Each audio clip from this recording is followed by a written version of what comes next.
this troublesome period, everything's going to be wonderful again. You can go back to having as many holidays in Spain for £5.55 for flight each way. They're lying to you. It can never be done again. We can't go back to being an instant gratification consumer society. People are going to have to work and look after their neighbours and their families and not expect someone else to do it for them. And actually, I think that'll be a damn sight better society than the one that we got used to. In our society, old people won't die of cold, but whatever they die of, they're not going to lie there rotting at the top of a tower block for months and months and months because nobody even knows they're there.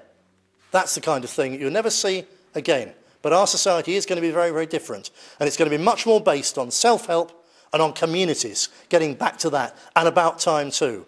Just to finish off in terms of the examples of what can be done locally, I want to take you back to John Salvage's Patriot Business pages, where, as you say, you've got someone who'll collect the scrap, public house, the different companies making things, the lady is the beautician, the hairdresser and so on.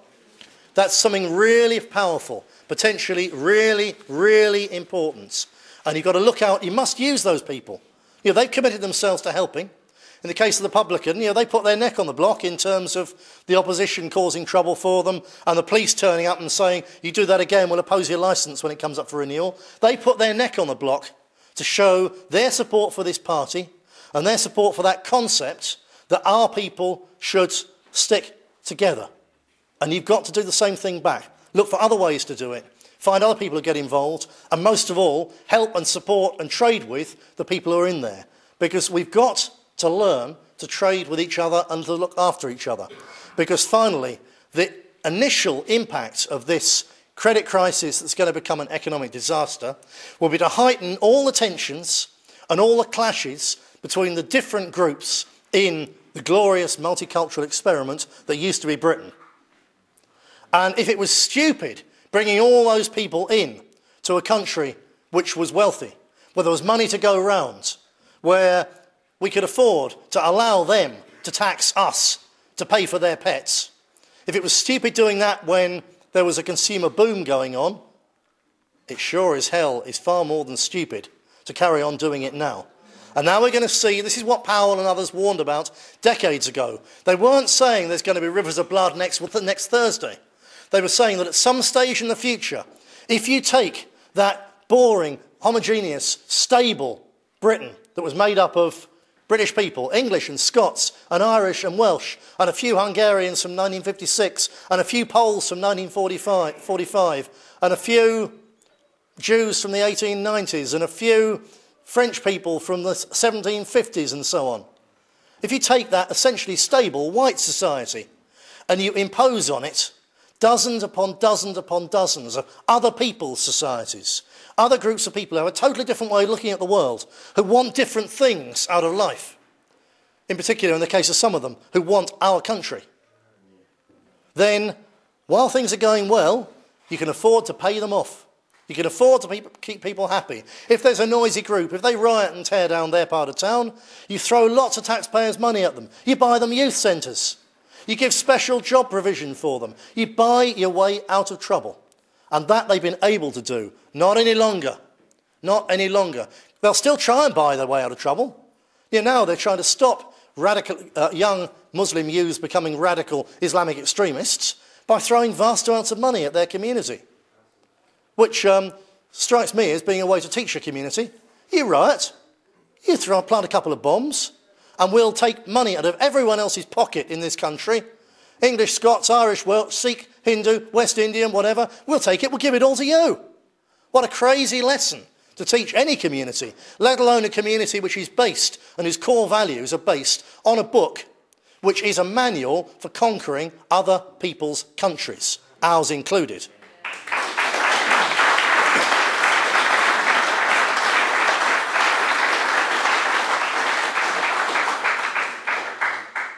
And so, if it was stupid to do it when things were stable, now we're going to see what happens. What Powell and others were warning about. It's not going to happen last Thursday, but it's going to happen at some stage in the future. And it's going to happen pretty soon.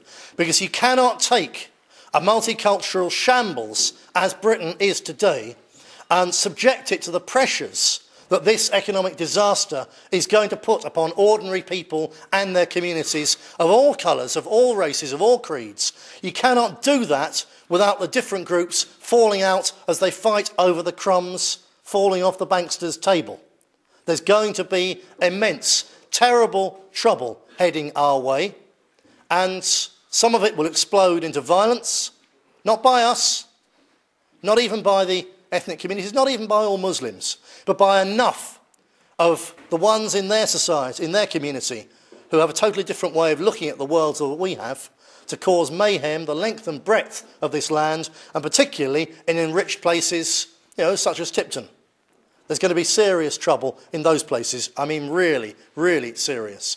But there's going to be serious trouble for the rest of us as well. Even if you're out of one of those areas, just a couple of miles away, you're safe. But your pocket isn't safe.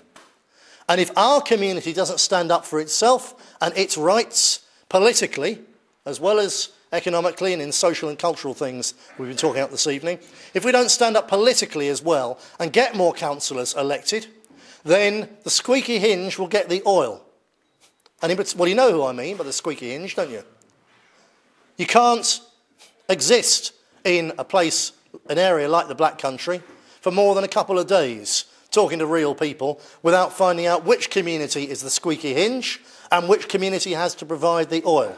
And if our community doesn't start to learn to think of us and of our interest, then we can't blame them, and we don't blame them for the fact that their community thinks in terms of us, them, and their interest. They're not the problem.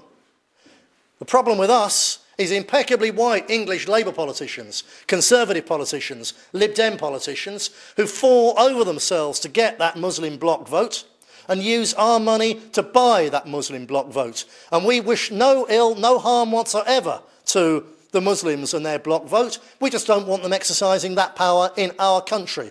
But the people we blame, the people we are going to call to account for it, are the people who created that mess, which is Labour, Tory, Lib Dems, the politicians who've destroyed the homogeneity of this country, who've taken the workshop of the world and turned it into something like a giant pawnbroker's shop. They're the ones that we've got to quarrel with, our own politicians. The only way you deal with corrupt, rotten, stinking, useless politicians in the Tory, Liberal and Labour Party is to get a new party, a new set of politicians, people who are clean, people who are honest, people who are decent, people who aren't in it for themselves. And the proof you have that someone like Russ here isn't in it for himself is the fact he's in the British National Party.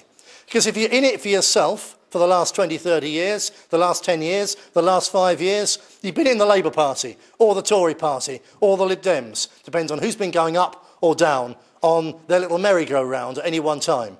But the very fact you've been in the British National Party up until now is proof positive. You're not in it for yourself, you're in it for your people, for your country, for our country. So, you're in it now, but let's see more commitment, let's see more effort. Let's see a wave of British National Party councillors getting elected in 2 years' time.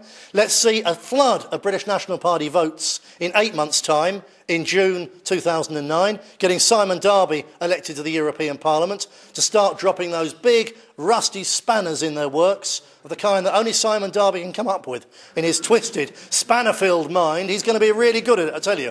You've got a really fine man there, when you've got a really serious chance of getting him in to the European Parliament next year. And if you do that, the fuss will be so great, the credibility will be so great, the money coming in will be so great that every single borough in the Black Country can have British National Party councillors getting elected in 2010. Some of those are going to be you. All of them are going to be people elected because of your help. And that's one hell of a prize. So go home tomorrow, watch the news, have a look.